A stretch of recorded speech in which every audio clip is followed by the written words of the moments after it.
राजा चंद्रसेन और नवयुवक सत्वशील की कहानी।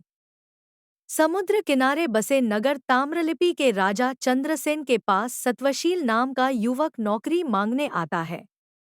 पर चंद्रसेन के सिपाही सत्वशील को उनके पास जाने नहीं देते हैं। सत्वशील हमेशा इसी ताक में रहता है कि किसी तरह रजा से मिला जाए। एक दिन राजा की सवारी जा रही होती है। गर्मी अधिक होने के कारण राजा चंद्रसेन को बहुत तेज प्यास लग जाती है। बहुत खोजने पर भी उन्हें पानी नहीं मिलता। ऐसा लगता है मानो प्यास से जान ही निकल जाएगी। तभी उन्हें मार्ग में खड़ा एक युवक दिखता है। वह कोई और न सत्वशील ही रहता है, जो जानबूझकर पहले से राजा के मार्ग पर मौजूद रहता है। उसे देख राजा उससे पानी मांगते हैं। सत्वशील फौरन राजा की प्यास बुझा देता है और साथ ही खाने के लिए उन्हें फल देता है। चंद्रसेन सत्वशील से प्रसन्न हो पूछते हैं कि वह उनके लिए क्या कर सकते हैं। सत्वशील मौका देख अपने लिए नौकरी मांग लेता है। राजा चंद्रसेन उसे काम दे देते हैं और कहते हैं कि वो उसका उपकार याद रखेंगे।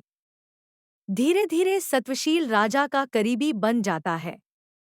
एक दिन राजा उससे कहते हैं कि हमारे नगर में काफी बेरोजगारी है और पास में एक टापू काफी हरा भरा है।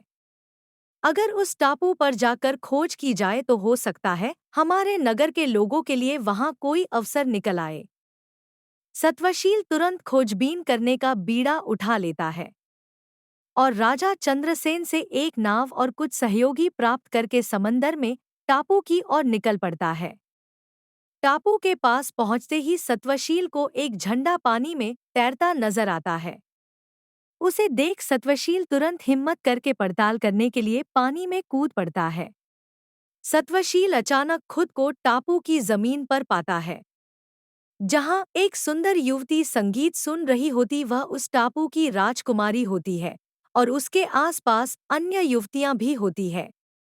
सत्वशील उसे अपना परिचय देता है और राजकुमारी सत्वशील को भोजन करने का प्रस्ताव देती है और खाने से पहले एक पानी के छोटे तालाब में स्नान करने को कहती है। सत्वशील जैसे ही पानी में नहाने जाता है, वह खुद को ताम्रलिपि के महल में राजा चंद्रसेन के पास पाता है और इस चमत्कार को देख चंद्रसेन भी चकित रह जाते हैं।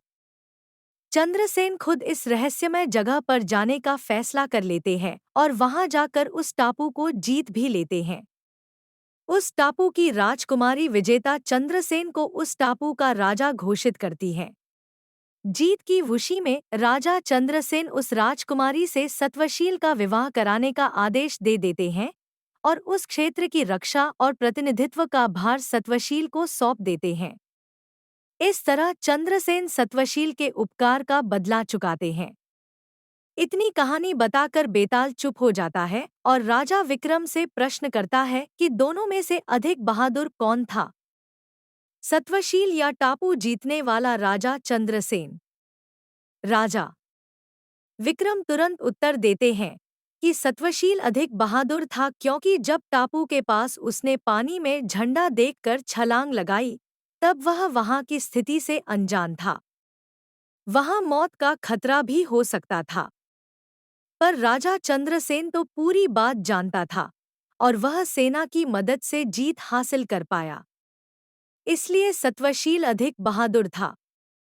एक बार फिर राजा विक्रम के मुंह खोलते ही बेताल उड़ गया और पेड़ पर जाकर उल्टा लटक गया।